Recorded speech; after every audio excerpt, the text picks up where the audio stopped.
Okay, let's turn to the world of tech now, because from March, Apple users in Europe will be able to download apps from rival app stores.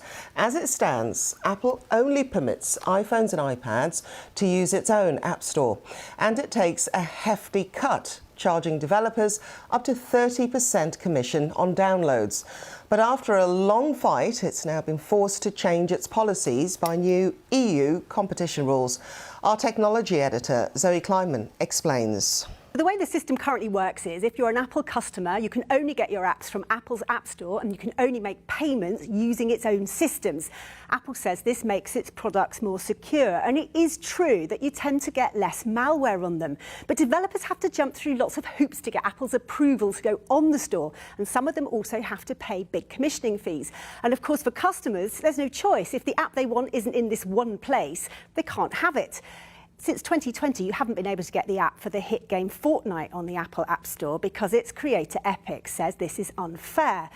The EU hopes that opening up Apple's ecosystem will make it easier for both customers and businesses to find more choices. But Apple is warning that it will also come with increased security risks. There's no chance of this happening here in the UK at the moment, although we do have proposals for similar legislation to the EU going through Parliament right now. Sorry, Kleiman. Now, Matthew Howard is the founder of Assembly Research, which looks at legal policy and regulatory issues facing the digital economy. And I asked him how big a setback this is for Apple.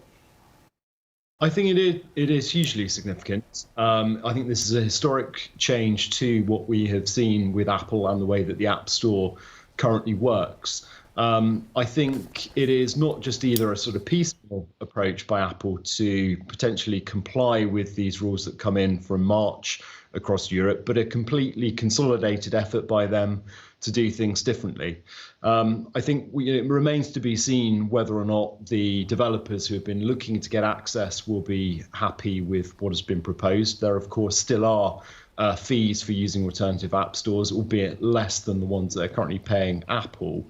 But I think the biggest pleaser that has got to be won round is the European Commission itself, which has got to decide whether or not that what is being put forward by Apple is in the spirit of those rules that they must comply with in a few weeks' time.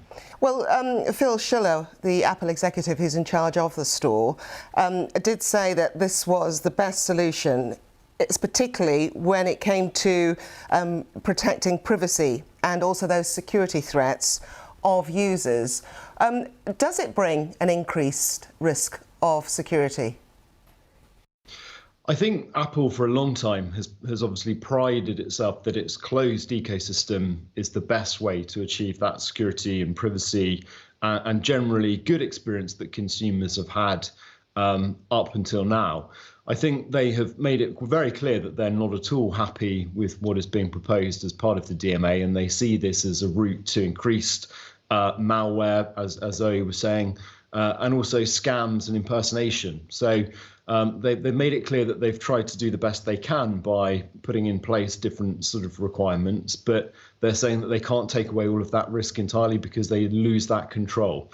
I guess we need to see the sort of reaction from the other developers as to whether or not they think that is material, in which case they would probably stick with Apple and pay those higher fees that they currently do through commission. So this ruling, or these changes, are EU only. Are we likely to see the same thing happen in the UK eventually? I think we will.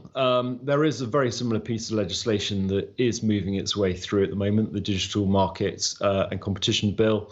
It mirrors very closely what is currently in force across Europe. In a way, that actually works slightly to our advantage, I think, because we need to, at this point, work out what the Commission's response to Apple is as part of this. They might say that they need to go further, in which case they could put in place requirements, or they could even take enforcement action.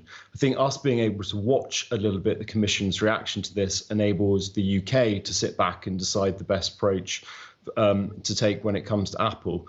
I think the other thing worth mentioning is that Apple has also looked to comply with rules that are coming from Europe, particularly in messaging, the ability to message from Apple devices to Android devices and that user experience. And they've already sort of introduced rules that go beyond what the regulation asked for in Europe. So there is a high chance, I think, that they will look to comply anyway.